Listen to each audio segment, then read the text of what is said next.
Este es el rollo de... Menos bla bla bla y más realidad. El rollo de... Paulina Hernández, ¿cómo estás? Qué gusto saludarte.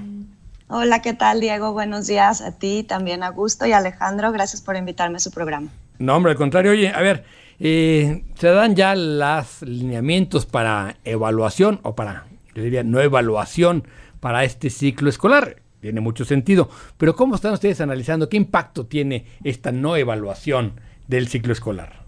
Sí, primero comentarles, bueno, lo que dice el acuerdo del diario publicado, del Diario Oficial de la Federación, del 16 de pasado, el 16 de junio, bueno, nos dice que los que tuvieron una comunicación sostenida o una participación intermitente, que el otro día lo platicaba con Augusto en una conversación, qué significa tener contacto con un estudiante o no, pero bueno, los que tuvieron algo de contacto, por lo menos mínimo de calificación les pondrían 6, y los que no tuvieron nada de contacto se acreditarían al siguiente ciclo escolar con una leyenda que dirá sin información.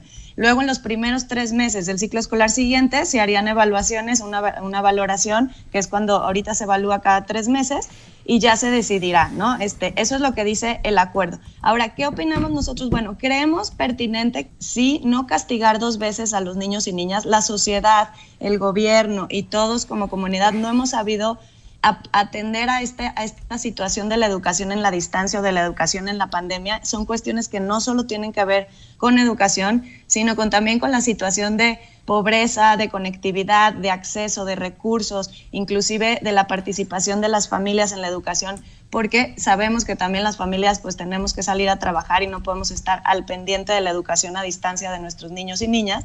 Entonces, eso ya es de por sí un castigo para ellos o una situación grave para ellos que no estemos ahí y que no tengamos los recursos como sociedad, como país, para que puedan atender a la educación en la distancia. Entonces, reprobarlos o hacerlos repetir año es un doble castigo para los que lo tuvieron más complicada, claro, que fueron los niños y niñas de alta marginación.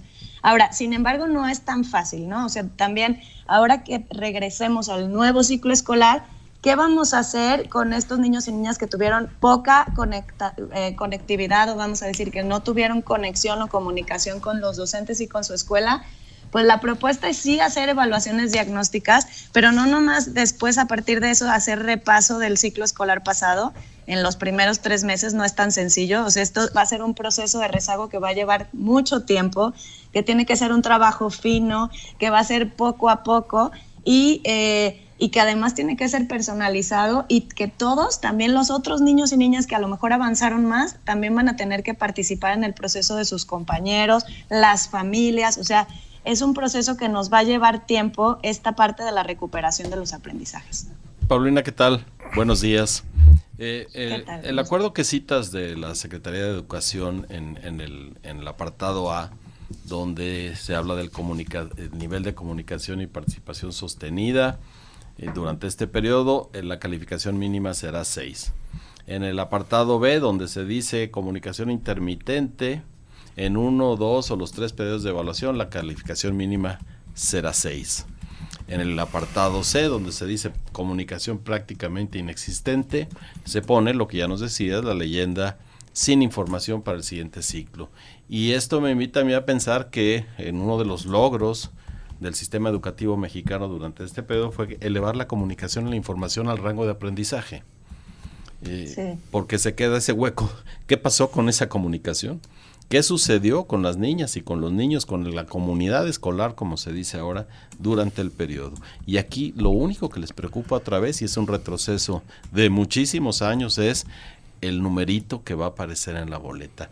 Podemos saber, en términos de aprendizaje, en términos incluso de enseñanza, si volvemos un poco al paradigma anterior, ¿qué pasó con las niñas, con los niños, con los jóvenes y las jóvenes durante este periodo en términos de aprendizaje?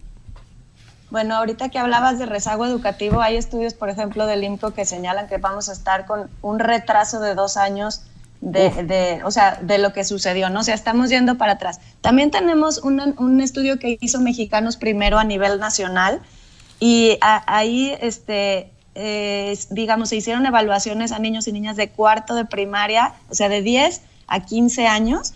Y a estos niños les puedo dar los datos de qué fue lo que pasó en estos términos de aprendizaje. Por ejemplo, en lectura, 41%, casi 42% no comprenden un texto de segundo de primaria, siendo que ya tienen arriba de los 10 años.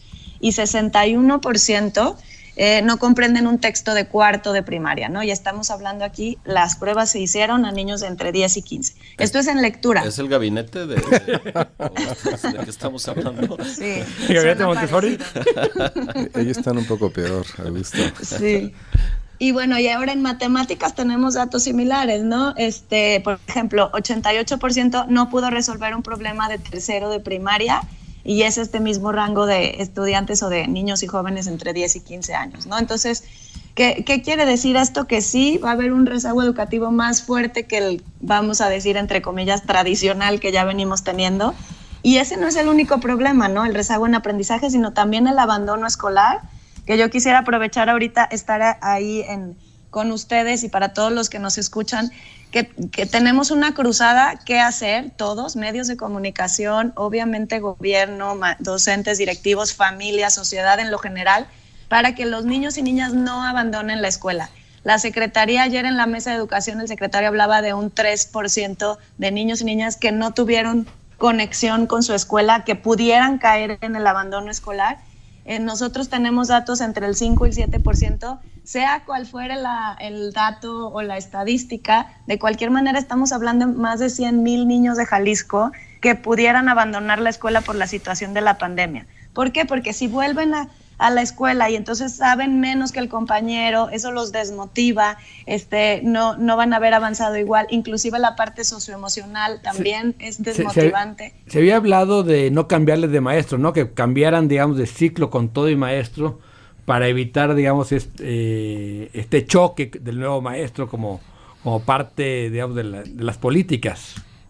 Sí, esa es una estrategia que se está hablando y que por ejemplo, el docente del ciclo escolar anterior esté en contacto todavía con los niños y niñas que ya subieron al siguiente grado escolar. Paulina, ¿no? Pero digo, ya conoces mi necedad en este punto. 3% que no y en tuvieron, otros también, pero bueno. Pero en este punto específicamente, y más porque tenemos un sensor que nos está viendo ahorita por la televisión aquí, severísimo educador. Ajá. Velo. Sí. 3% que no tuvieron contacto con la escuela. ¿Cuántos niños que aunque iban a la escuela, aunque se metían a ese plantel, no tenían algún contacto eminentemente educativo? Rezago educativo medido exclusivamente a partir de los parámetros que nos hemos fijado, que aquí quedan otra vez claros en este documento de la Secretaría de Educación, es decir, el numerito que se pone en la boleta. Pero ¿qué sucedió realmente con esos niños? ¿Qué podemos rescatar de lo sucedido durante una pandemia, durante un año único en la historia de México? Y eso me parece que nos lo estamos perdiendo. De veras, es un rezago educativo, sí, en la medida que tenemos establecido oficialmente, pero ¿cuáles avances hay sociales, comunitarios, a partir de lo que vivieron? Creo que nos hemos perdido eso. Sí, y yo creo que tienes razón, ¿no? Si hay alguna cosa que vamos a decirle positiva de la pandemia, es la relación entre las familias y los docentes.